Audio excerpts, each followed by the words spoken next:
Programa Antena Ligada. Música, notícia, cultura e sindicalismo.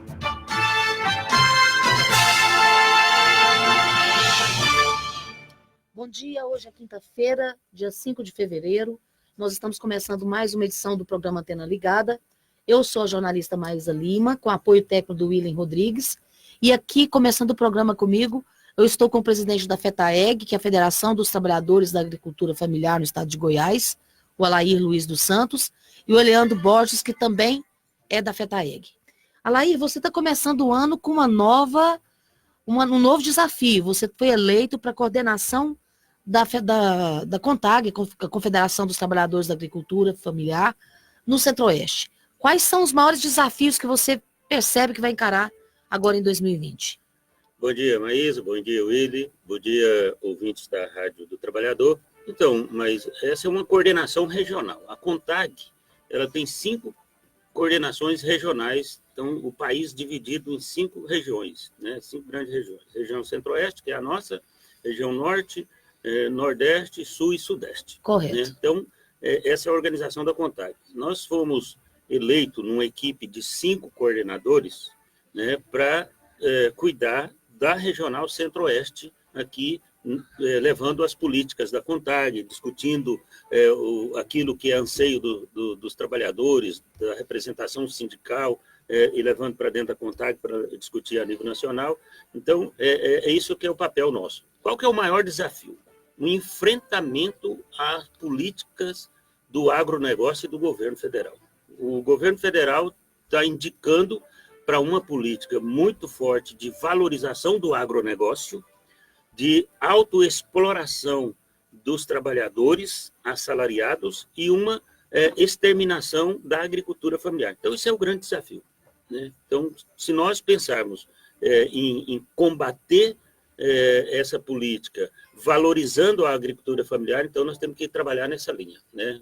Hoje, a CONTAG e a Federação, a FETAEG aqui em Goiás, representa os agricultores familiares. Então, o nosso foco vai ser no combate a essa política desastrosa para a agricultura familiar. Política desastrosa mesmo, que estão acabando com as políticas públicas voltadas para a agricultura familiar. Eram 17, parece que só 7 que estão mais ou menos sendo realizadas, e está parada a reforma agrária, não é isso, Lai? Está parada a reforma agrária. Ele, além de acabar com as políticas públicas, se nós pensarmos, por exemplo, há muitos anos ele vem lançando 2 lançamentos de plano safra. Um para o empresarial e outro para a agricultura familiar. Esse governo fez o seguinte: não lança um plano safra só, parecendo que o dinheiro está no bolo e quem puder mais vai lá e pega o recurso, né? Então, é uma forma de excluir a agricultura familiar do processo de financiamento das suas atividades, né? Esse é um fato, né? E aí as outras políticas públicas, né? O PNHR, que é um programa de habitação rural, né, fortíssimo, que em governos anteriores, né, nos 2 últimos governos, funcionou muito bem, e agora já não funciona mais. Ele retirou todos os recursos. Nós chegamos a um patamar de 34 mil para a construção de casa, ele quer chegar a 12, 13 e ainda passar esse recurso via prefeituras e não via os sindicatos, como era via as organizações, sindicatos, associações, cooperativas de agricultores familiares, que é um programa voltado para a agricultura familiar. Assim também o PAA, o PENAI, que são programas para aquisição de alimentos, né, ou para escola ou para estoque, né? O PENAI para alimentação escolar, o PA para estoque, né, para poder fornecer para outras organizações, né? E aí a última coisa que você falou, né, a reforma agrária. A reforma agrária, nesse governo, ela deixou de existir, né? E não tem indicativos de que ela vai voltar a funcionar, porque o governo já acabou com o INCRA, acabou com o MDA e deixou o INCRA como uma secretaria dentro das secretarias mais fortes do governo federal. Certo. Eleandro, bom dia, seja bem-vindo à Rádio Trabalhador.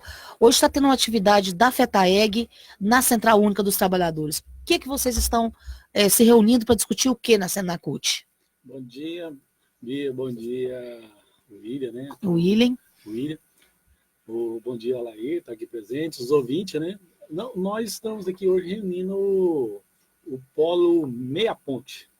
O Goiás também são divididos em polos. Nós temos 11 polos chamados regionais, ou polos, nós tratamos Goiás como polos, onde a FETAEG senta para discutir com esses polos as demandas mais locais. E hoje a gente está aqui discutindo o polo Meia Ponte, que é o entorno de Goiânia. Certo. Em torno de Goiânia, nós estamos discutindo um pouquinho do congresso da FETAEG. O congresso eleitoral da FETAEG vai ter congresso em abril, e a gente está reunindo com esses do polo Meia Ponte, que são 13 sindicatos, como a gente vai tocar esse congresso, como é que vai ser a discussão do planos de luta, a questão das montagens da chapa e a participação do sindicato no congresso. Perfeito. E no caso aqui em Goiânia, esse polo do Meia Ponte, é o Meia Ponte, né? Isso. Qual que é o forte da produção? É o cinturão verde da cidade? É o hortifruti? O que é o polo de produz mais aqui no entorno de Goiânia? A agricultura familiar, os pequenos proprietários produzem mais a questão de verduras, né, hortifruti, para poder entregar nas feiras, né? Nas feiras e também no próprio local, vende no próprio local. Então, assim, o mais forte aqui. Mas, sim, são hoje os sindicatos do entorno de Goiânia, devido a ser as cidades do entorno mais dormitórios, né? Uhum. Às vezes o pessoal logo para Goiânia, o sindicato vai enfraquecendo porque o êxito rural é muito grande, né? Então, essa dificuldade, às vezes, até na produção. E também com relação à escassez de água, né? Goiânia ser um grande consumidor de água. Então, assim, essa região do Meia Ponte mesmo, que nasce lá em Itaúsu, onde o sindicato de Itaúsu faz parte do polo Meia Ponte. Então, assim, os agricultores têm essa dificuldade, mas a grande produção é os pequenos agricultores, é hortifruti mesmo. Tá certo. Alair, quando é que é previsto para acontecer o congresso da CONTAG? O congresso da CONTAG é a cada 4 anos, né? Assim como todas as outras federações. Então, ele acontece no ano que vem, 2021, né? E a data dele é aproximadamente março, né? A gente não tem uma data fixa ainda, mas ele tem que acontecer no mês de março, né? Então, depende de aprovação de regimento, observação dos estatutos da CONTAG, para saber direitinho qual que é a data que vai acontecer. Mas ele tem que acontecer em março do ano que vem. Como é que a FETAEG está reagindo a essa questão que o Leandro acaba de levantar? A escassez de água para os produtores, dos agricultores familiares? Pois é, essa é uma preocupação muito grande que a gente tem, e nós temos discutido com órgãos ambientais como é que resolve isso, né? Porque hoje os órgãos ambientais ele dá preferência para abastecer a população com água, né? Mas se você priorizar e não destinar água para produzir alimentos, né? Então a população vai ter água, mas não vai ter alimentos, né? Então essa é uma preocupação muito grande que a gente tem sempre conversado. A gente tem aqui um grupo do Ministério Público que discute sempre isso, né? O Ministério Público e outras entidades. Então a grande preocupação é essa. Nós sabemos que não pode faltar água no meio urbano, mas também a gente sabe que no campo não pode faltar água também, que precisa de produzir. Então é uma batata quente. Tá certo. Né? Você fica põe a batata aqui, ela queima, você passa para cá. Então é uma coisa que nós temos que resolver. A nossa proposta é que a gente faça reflorestamento, né, de nascentes, principalmente. Porque com esse reflorestamento de nascentes, você pode aumentar o volume de água produzida e aí, consequentemente, você pode aumentar o volume de consumo também.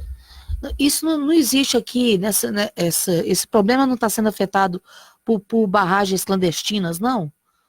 Ou não existe esse problema? Eu não sei como é que a gente... Porque lá em Catalão é um problema sério, na região de Catalão. Mas é no mundo inteiro, é no Brasil inteiro, né? Certo. Porque, como é que você classifica uma barragem, se ela é clandestina ou não? Primeiro ponto é esse, né? Como é que se classifica? Então não tem porque tem a legislação, mas a legislação, ela permite que, se eu tiver o licenciamento, eu posso fazer barragem do jeito que eu quiser. Então a legislação não preocupa com o meio ambiente, não preocupa com a produção de água, ela preocupa com a legalidade. O caso aqui de Pontalina, que está mais próximo de nós, né, da barragem que estourou ali. Então, qual que era a preocupação do meio ambiente? Não era se estava represando água demais ou se estava abaixo da barragem, tinha habitação que poderia ela estava preocupada com um relatório. E relatório não segura barragem. Relatório não segura força da água. O que segura a força da água seria, então, uma estrutura mais bem construída, né? Mas constrói sem... por mais bem construída que seja uma estrutura, a força da natureza é muito maior do que uma estrutura de construção, né? Então, não observou que abaixo tinha pessoas, né? Tinha residências, tinha produção que podia ser afetada num possível rompimento. Todos os rompimentos de barragem que a gente ouviu falar no Brasil, né? Aqui, Mariana... Já tem um ano a situação de Brumadinho, né? Brumadinho, tudo eles querem relatório, e não preocupou com a estrutura da barragem. Então, o que nós precisávamos fazer é preocupar com a estrutura, né, para depois a gente discutir outra coisa, porque barramento de água não significa que vá diminuir a água. O que diminui a água é o desmatamento desenfreado que o agronegócio faz, e às vezes nós também fazemos aqui. Você anda nos principais nascentes dentro de Goiânia, tem construção lá dentro da nascente, onde era nascente. Então nós é que somos os grandes culpados. Né? Então, tem que cuidar das nascentes. Tem que cuidar das nascentes. Então, essa que é uma política de reflorestamento das nascentes que seria o mais viável. Agora, com a volta do trabalho do Congresso, a fim do recesso parlamentar, foi criado o Rodrigo Maia, presidente da Câmara, assinou um ato que indicando os líderes partidários para impor uma comissão especial para discutir a reforma sindical. Como você, que é sindicalista, presidente da FETAEG, está vendo essa movimentação do Congresso? Você acha que isso pode ser benéfico ou dentro desse governo que está fazendo uma retirada maciça de direito da classe trabalhadora é muito mais um ataque do que qualquer outra coisa, Laí? Mas é o seguinte, se for você que for lá votar na reforma sindical, eu acredito que ela é benéfica. Certo? Se for o Willy, se for o Eleandro, se for eu. Agora, aquela turma lá, né? Aí cerca de 80% não está preocupada de fazer uma reforma que seja benéfica. Seja reforma sindical ou qualquer outra reforma. Ele quer fazer uma reforma para destruir os sindicatos, para destruir as organizações sociais. Então, o objetivo da reforma sindical é esse, né? E nós vamos lutar de unhas e dentes para poder combater isso. Combater essa perversidade que o governo está colocando.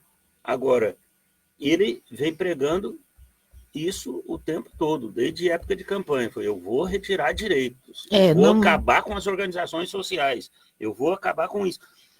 E a população, ainda uma boa parte, votou nele. Não foi maioria, mas ele que teve maioria dos votos. Dos votos, né? Porque é um presidente eleito ilegitimamente.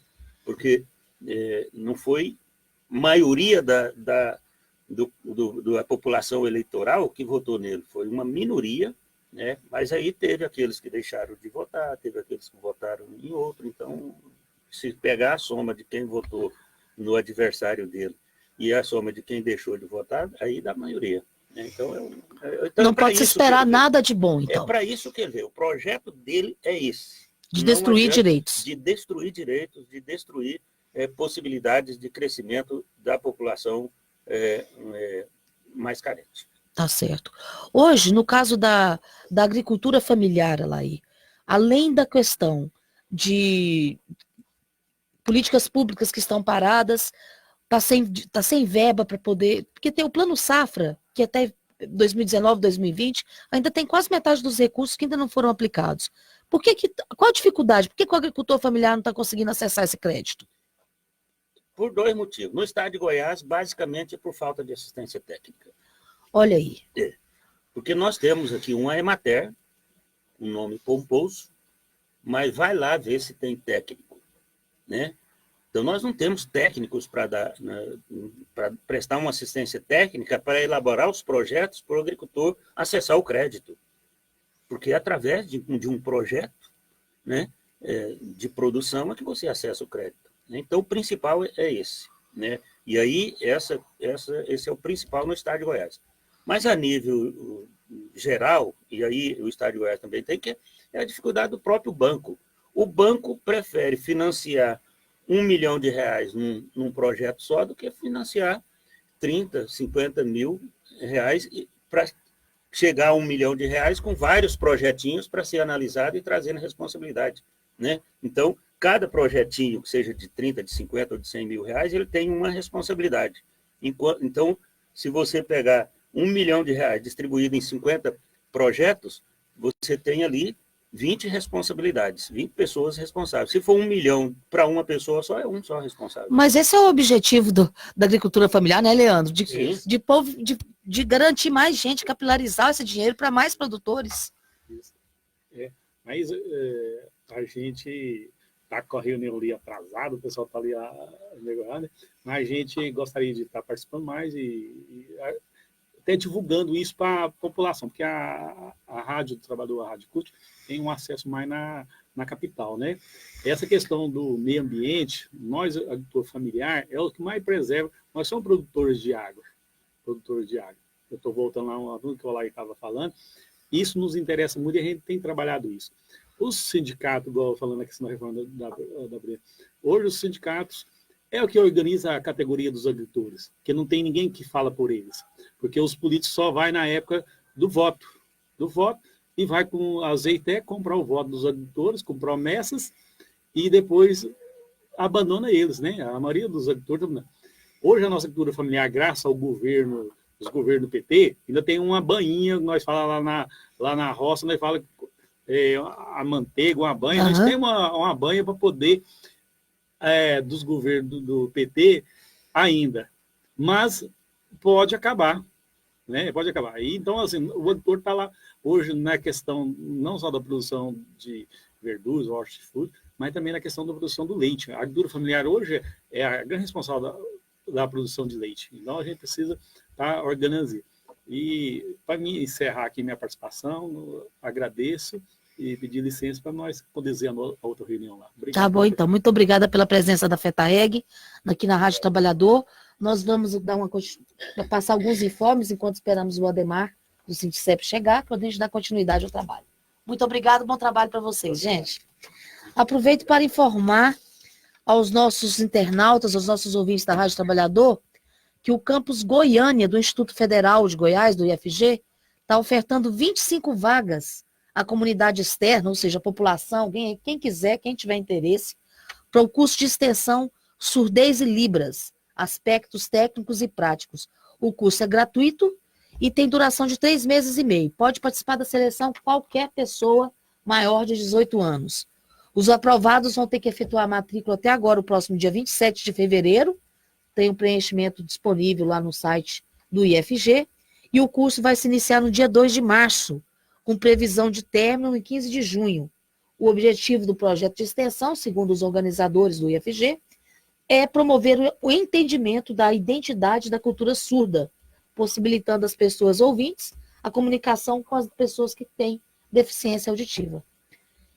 São 11h25, 10h25, deve ter tido algum problema com o nosso diretor do Sindicep, o Ademar, que hoje ele iria falar, inclusive, sobre a importância de vários sindicatos, de várias categorias estarem em greve para poder barrar as privatizações que vem acontecendo a toque de caixa no governo Bolsonaro. Estão em greve, nesse momento, os petroleiros. A gente teve aqui na segunda-feira a presença de um representante da FUP, a Federação Única dos Petroleiros, e ele dizia que a greve estava num crescendo. É verdade. Hoje dia 5, são mais de 18 mil trabalhadores parados. A adesão tem sido maciça. Outras categorias estão sendo parceiras desse movimento, sabe da importância da preservação da Petrobras para a soberania nacional. Além disso, o pessoal da Dataprev estiveram parados eles estavam em greve no dia 31 de janeiro, eles pararam, suspenderam a greve porque finalmente o governo decidiu negociar. Eles estão nesse momento negociando, mas conseguiram barrar mais de 400 demissões que iriam acontecer no Dataprev com essa greve. A Casa da Moeda, o pessoal entrou em greve que, veja só, até a instituição responsável pela emissão do nosso dinheiro está correndo o risco de ser privatizada. E os Correios estão chamando para uma assembleia, para acontecer aqui em Goiânia, e em várias outras cidades do interior, uma assembleia amanhã, sexta-feira, para decidir pela adesão ou não à greve que os Correios estão chamando para começar no dia 12 de fevereiro. É a mesma coisa, é o mesmo mote, o risco de privatização dos Correios. E, em meio a toda essa mobilização, os sindicatos estão preocupados com a reforma trabalhista, que deve chegar ao Congresso Nacional ainda nesse mês de fevereiro. Então, o ano começa com muita luta. A gente agradece e volta amanhã com mais um programa Antena Ligada. Obrigada.